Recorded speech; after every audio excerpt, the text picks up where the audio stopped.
Now we would like to speak about the development of soft skills. That would have been the very last presentation of today's. Now we're going to see a live demo on how to develop soft skills through avatars and games. We're also going to learn how AI can help in broadening our vision and deepening our knowledge, which is going to help to digest the knowledge and the information that we received. Ágnes Jenei, she works at the National Service University, and Balint, the university student, are going to present us the next presentation. Thank you. My name is Ágnes Jenei. I'd like to welcome all of you. I truly hope that you can hear me well. Here, and I try to be as useful as possible. Megpróbálok nagyon hasznos lenni. Yes, indeed. We represent the University of Public Service. I'm also a researcher. I'm the professor. I'm also an expert and a trainer. I choose a pragmatic approach to the subject and the field that I'm going to represent. I've been holding trainings for the last 5 years, and this whole topic has changed a lot in the last 5 years, and also the content has changed that we use for skill development. Virtual reality and AI, I deal with the role of these in the education, but I'm practically a trainer. I'm a virtual reality trainer and also a neurofeedback and biofeedback trainer. I'm also a coach. I'm also an innovation manager. I do work in the field of the role of technology and work in the field of development of technologies. And this is something I deal with on an everyday basis. And this is something I'd like to share with you because the organizers of today's meeting, they told me that what we deal with is quite relevant and could be interesting to the participants of this conference. The presentation is not the result of my own work, not only. We have an extended reality research group. There are 4 people working in this group. Professor Hobil, Balázs Budai, who adopted us in the faculty last year. And now we belong to the cybersecurity department.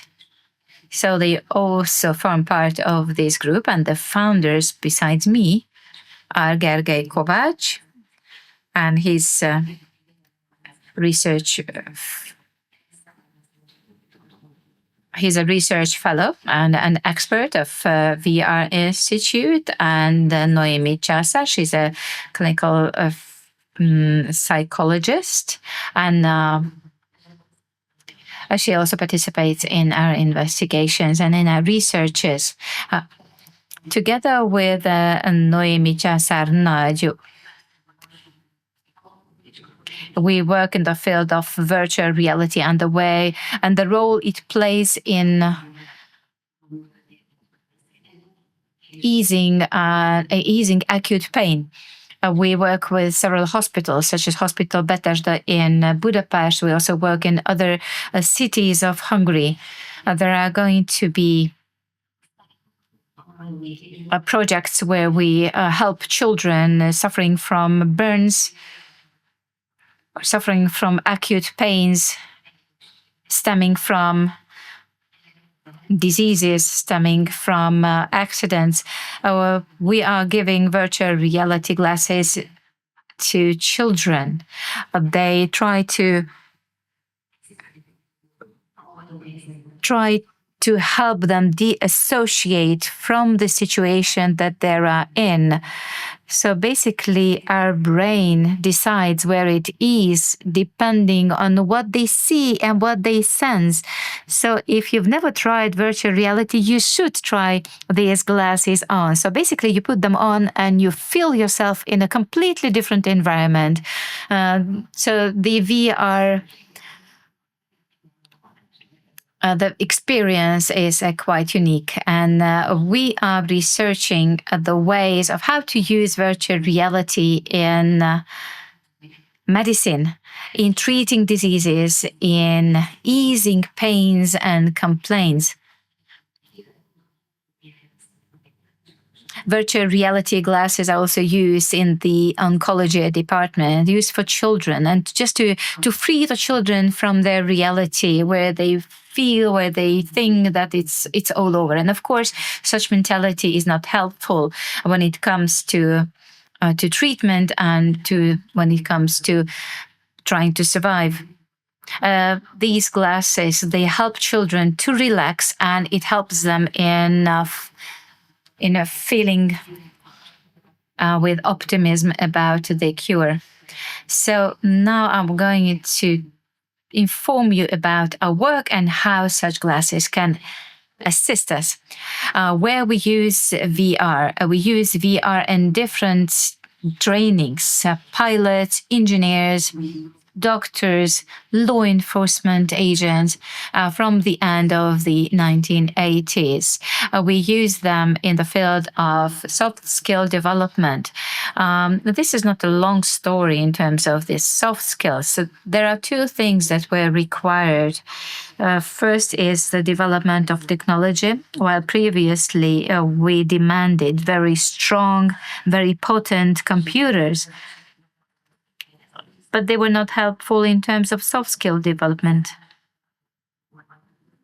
because we are not in the IT lab, are we? So in 2019, the standalone glasses appeared, which means that this device on its own is the hardware itself. And this is where we upload or download the softwares. You do not require a computer for it. So this is mobile. This is very, very easy. It doesn't weigh much. And now it's provides you with a diverse set of opportunities. So in the end of the 2020s or in the beginning of 2020s, we started out with all different types of research. We wanted to try to find solutions for conflict management, for resolution of conflicts, for negotiation, for client service, and so forth. However, it all depends how a partner replies, whether a partner is able to recognize the speech, whether it's capable of generating an appropriate answer. From 2017, when the transformer appeared and was launched, it is getting more and more possible. Natural language processing in brackets used to be a very useful model. In 1955, they used chatbot back at the time, which is a chat NLP. Basically, it was used for therapeutics purposes, for mental hygiene purposes. So this is something that has been present since the 50s, but has developed tremendously. So now we were looking for a partner that was communicating with us. And now that the large language model has appeared, and that has been an additional milestone. And now the newest milestone is the AI avatar, because it is great in adapting to what we are saying, and the responses are quite spontaneous. It seems as if it was a live partner for your conversation. It is actually almost interrupting your speech. So this is perfectly apt for our goals, for our targets. And now we're going to show you how it works. Balint is here with us. He's my assistant.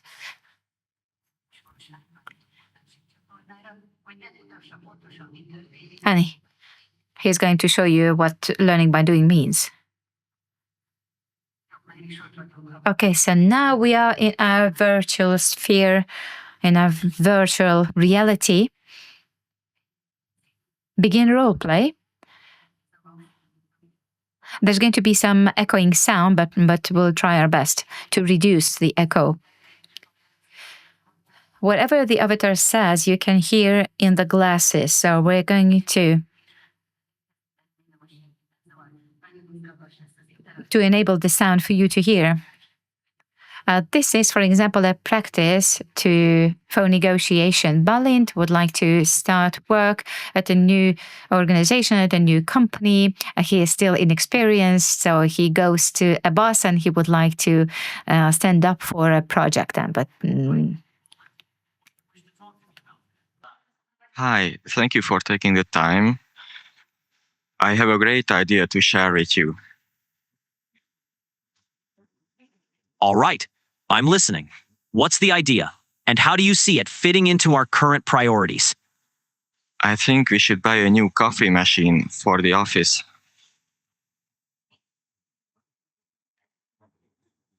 A new coffee machine, huh? Can you tell me why that should be prioritized over some of the other requests on my desk, like the software upgrade or the marketing initiative? It would help employees be more productive and work more efficiently.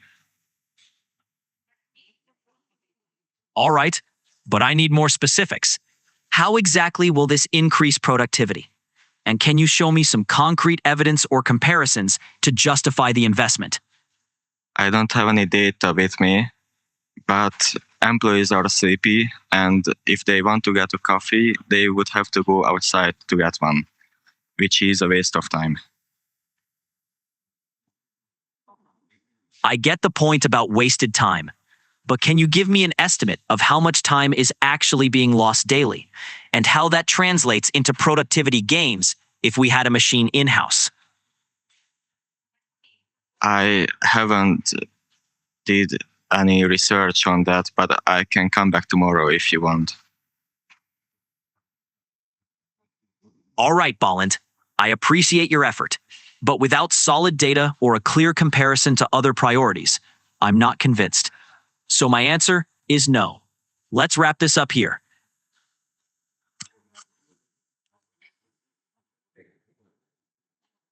Bocsánat? Bálint elmond. So Balint presented his idea that he wanted a coffee machine in the office because the colleagues are tired and they always have to leave the office to grab a coffee. And in his opinion, that is not, it wouldn't be a great investment to purchase a coffee machine. We can learn a lot from this conversation. We can learn a lot from the fact that it's not sufficient to convince a boss, a manager, without providing facts, without providing numbers, without the right arguments on how much time or money would be spared by the company. He also referred to effectiveness, or so whether he can maybe come up with a better example to argue for his proposal. So we can learn a lot from this discussion, from this negotiation, but also even going further, we'll see what happens next, because he receives an immediate feedback. He receives an immediate feedback on his performance. So this is an AI generated feedback based on different dimensions, because AI calculates everything. It calculates, it creates an overall score from 1 to 10. So he received a 4.9, which is quite a good result for his first intent. He grabbed the results of his speech, where he looked at what the rhythm of his speech was, whether it was comprehensible, what was the body language, what was... So it was a controller in his hand, so the system could retrieve data from his hand as well.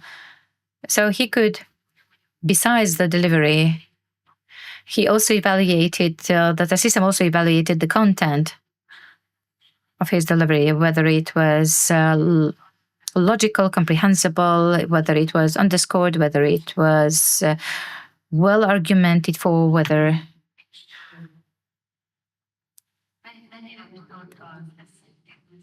he could be assertive, whether he was persuasive, whether he was also cooperative. So there are plenty of aspects that are considered, but of course, it is always based on the given topic. So it is not the AI who comes up with different aspects of evaluation. The AI is also being taught, which means that there's a person who decides the aspects that should be considered and evaluated. So he can receive a text evaluation. What were the strengths? What were the weaknesses? And what are the main messages? These are given facts and suggestions that he can use for the next time. This is magical indeed. We do live in the new era of data. This is also so now also and. We see that there's also opportunity to speak with an AI coach and discuss his delivery. Role play experience, dive into the feedback, and connect it to real-life situations. So let's get started. How do you feel about the role play you just did? Honestly, I feel a bit disappointed. I hear you, Balint. Disappointment is a natural reaction when things don't go as planned. What specific aspects of the role play are you feeling disappointed about? I was hoping to get a yes. That makes Köszönöm szépen. Thank you. So I think it's been sufficient for you to see and to understand how this development, how this work is being done. Thank you, Balin.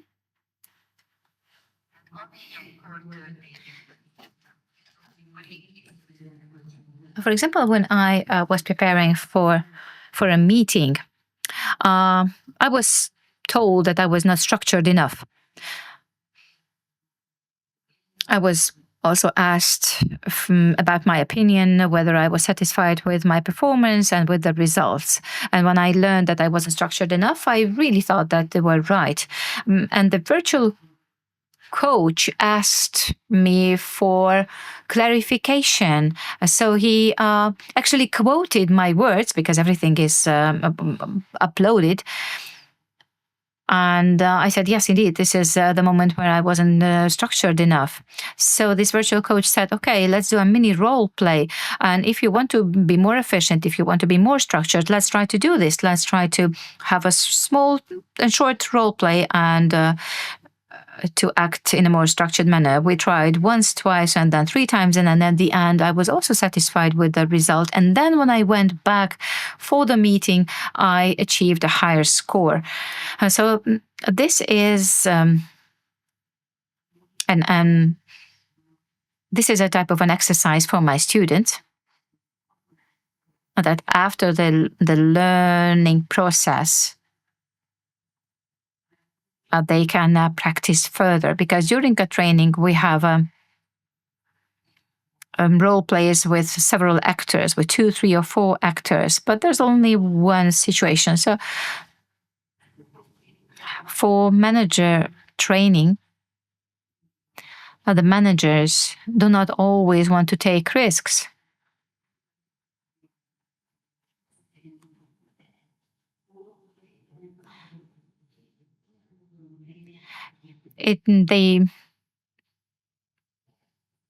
Sometimes they find it risky to perform in front of the others. Maybe they don't want to.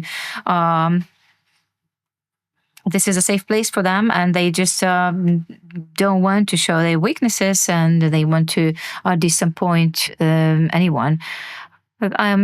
When we have a virtual partner, it can bring you confidence. You can practice one-on-one with the virtual coach.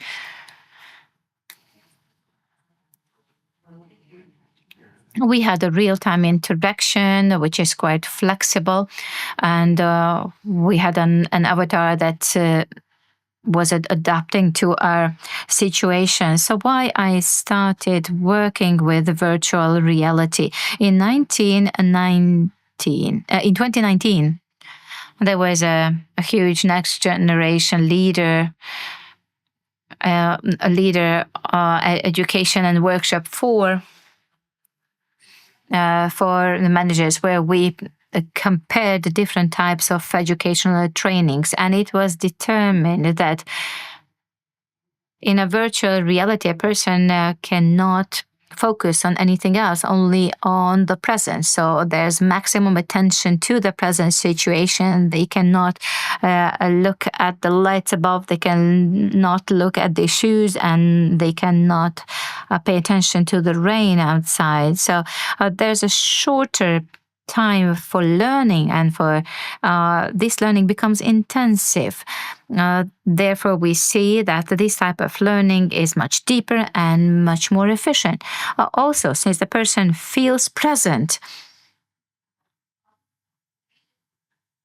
it's not as if we were just participating at a training and then we will try to execute what we've learned in real life. But this is teaching and learning and trying out live at the same time. So this is as if they were just practicing, and they were trying to apply what they learned in their neurotic network. The AI agent adds learning by doing. This is practical learning. They provide intensive experience. They give you live feedback. You can practice and learn 24 hours a day. There's psychological security because no one is going to tell you that you ruined it. It wasn't well done and it wasn't a great job at all. And so on the dashboard, you can also follow the scores, the results, and also the transcript of the conversation. It is measurable and it is traceable.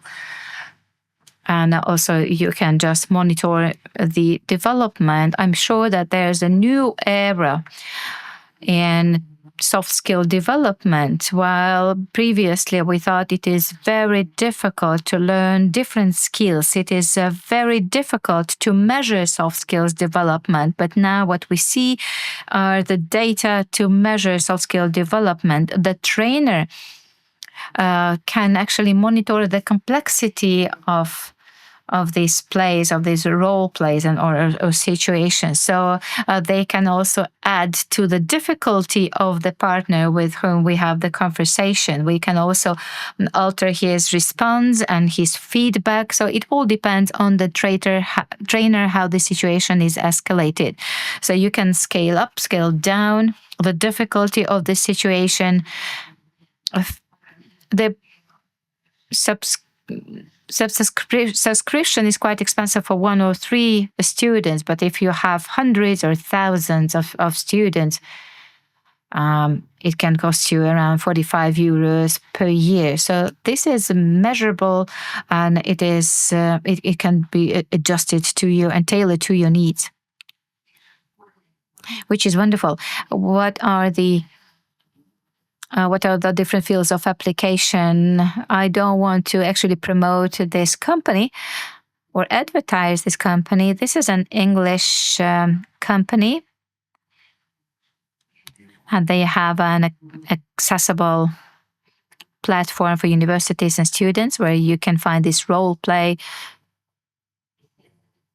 opportunity, and there are different role plays such as negotiation, service provision, and so forth. But you can also write your own scripts. I can define the role of the avatar. I can actually define the role of the student, also the location and the topic, and it doesn't speak Hungarian. The coach might speak Hungarian, sometimes speaks with an accent, but I can also sometimes the partner speaks Hungarian, but the next day doesn't. So I don't know what it depends on. I have no clue. But the thing is that there is Polish, Japanese, and other languages except for Hungarian. But hopefully they're going to include Hungarian as well. I can also set the time frame. So I can say the negotiation lasts for 5 minutes, and then the manager can say, "Thank you, Balint. Our meeting is over." So everything can be set, everything can be tailored, and there are plenty of other things that you can manage by the settings.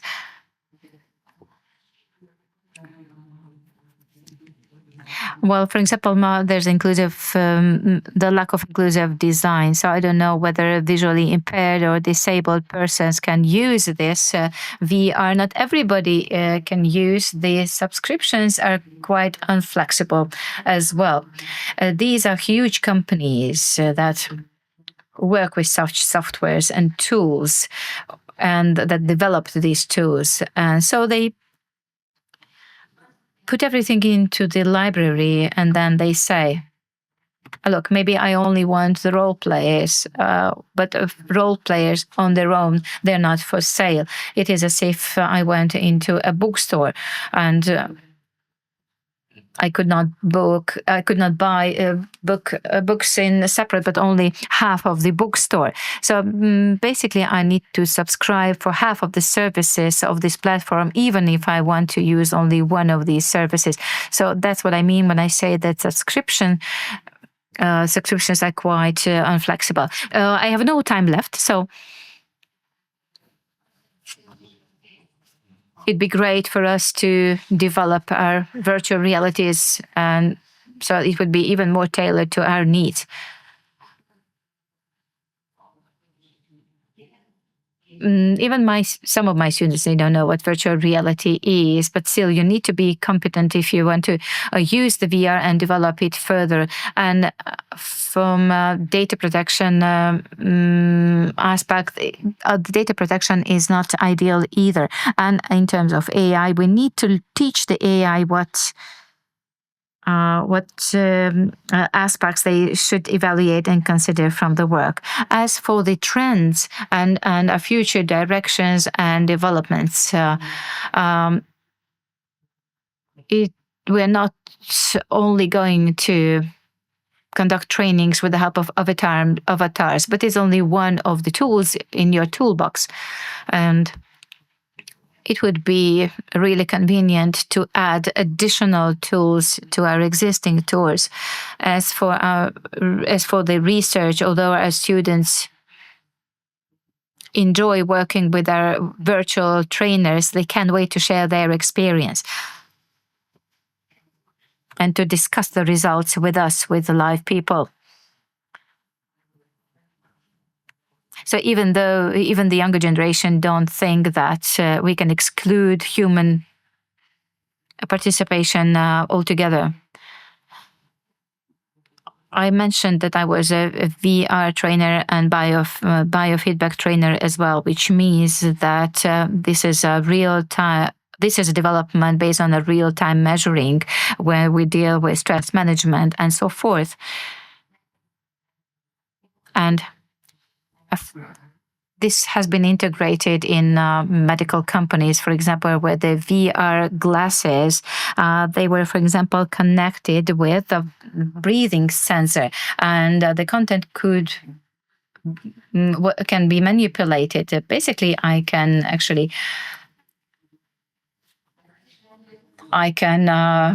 just direct it with my pulse, and I can, for example, just set a setting to